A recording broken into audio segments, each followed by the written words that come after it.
Jadi di lorong yang ke-8 sedang diperkenalkan ketika ini. Kuartet dari Johor mencatatkan 41.350 di peringkat separuh akhir. Akan memulakan perlombaan di lorong yang ke-8. Lorong yang ke-7 kuartet dari Selangor mencatatkan 41.066 di peringkat separuh akhir. Manakala kuartet dari Sabah akan bermula di lorong yang ke-6, catatkan 41.180 saat di peringkat separuh akhir. Berhuruf N, kuartet dari Negeri Sembilan.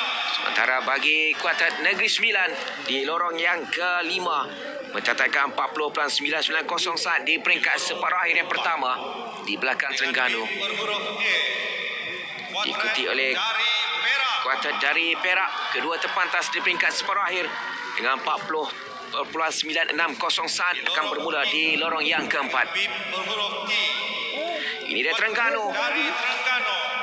terpantas di peringkat separuh akhir dengan 40.570. Berhuruf W, Itu juga dengan kuartet dari wilayah Persekutuan akan bermula di lorong kedua mencatatkan 41.360 saat.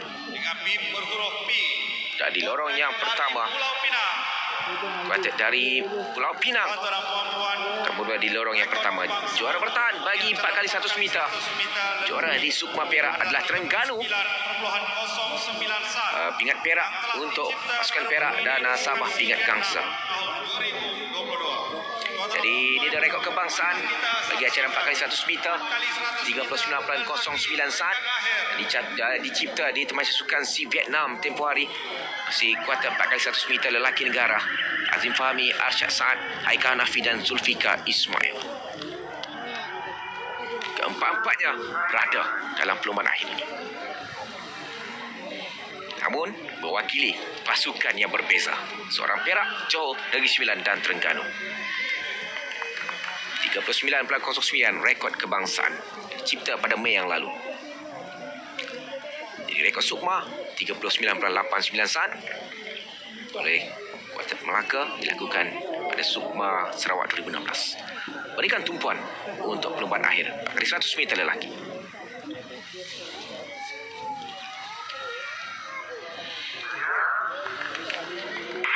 Sudah pun dilepaskan.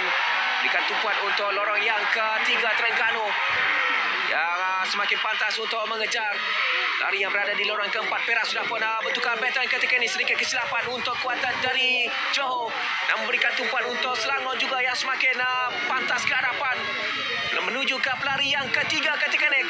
Kuartet dari Selangor sudah pun berada di hadapan, cuma dikejar oleh Terengganu yang sudah pun berada di kedudukan yang pertama menuju ke 100 meter yang terakhir. Terengganu ketika ini berada di kedudukan yang pertama, cuba diberikan saingan oleh kuartet dari Selangor yang berada di kedudukan yang kedua. Kita lihat Perak yang berada di kedudukan ketiga sudah pun memintas dan emas untuk Terengganu, pingat perak untuk Perak dan pingat gangsa untuk Selangor. Pelanjutan akhir dari Azim Fahmi berjaya untuk membantu Perak berada dalam kedudukan pingat. Namun bagi Terengganu, mereka berjaya untuk memenangi pingat emas, mempertahankan pingat emas yang dimenangi di Perak pada edisi 2018. Meskipun pelari terakhir mereka mengalami kecederaan, namun tetap berjaya untuk menamatkan perlombaan dan menghadiahkan pingat emas untuk kuartet 4x100 meter Terengganu. Selangor juga berada dalam kedudukan pingat. Tiada Azim, bagaimana kelajuan yang diciptanya berjaya untuk membantu Perak mendapatkan pingat. Kerana ketika itu Perak berada dalam kedudukan ke-6. Kepantasan Azim terus ditagih dan dia berjaya untuk memberikan saingan, memastikan Perak berada dalam kedudukan memenangi pingat.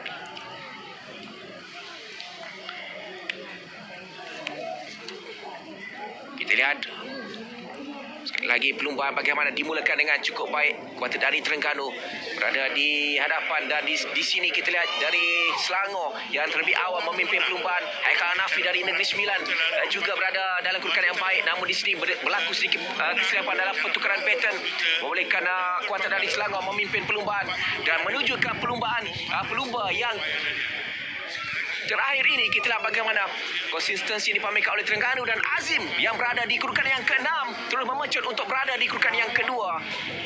Kepantasan yang cukup baik dipamerkan oleh Azim untuk memadakan pingat perak untuk pasukan Perak dan Terengganu mengekalkan pingat emas yang dimenangi oleh mereka. Satu perlombaan yang cukup menarik dipamerkan oleh kuartet-kuartet yang mengambil bahagian. Jadi Terengganu mempertahankan pingat emas yang dimenangi di Sukma Perak pada tahun 2018, manakala Perak juga mempertahankan pingat perak yang dimenangi di Perak pada 2018. Namun perlu berterima kasih kepada Azim Fahmi yang bagaimana kita lihat kepantasannya di 100 meter terakhir dari kedudukan yang ke-6 dia memintas seorang demi seorang pelari dan akhirnya berjaya menamakan aksi di tempat yang kedua untuk pingat perak bagi kuartet Perak dan Selangor menangi pingat gangsa. Jadi tahniah diucapkan kepada kuartet 4x100 meter Terengganu kerana berjaya untuk mempertahankan pingat emas yang dimenangi dalam acara ini. Satu kedudukan yang satu perlombaan yang cukup menarik dapat kita saksikan 4x100 meter akhir. Jadi Terengganu nanti seorang lagi pelari yang mengalami kecederaan ketika melintasi garisan penamat. Namun meskipun berada dalam keadaan yang mengalami kesakitan, namun dia tetap berjaya untuk memastikan pingat emas untuk Terengganu. Jadi ini dia keputusan penuh, keputusan rasmi untuk acara 4x100 meter lelaki akhir. Terengganu pingat emas, pingat perak untuk pasukan Perak dan Selangor pingat gangsa dengan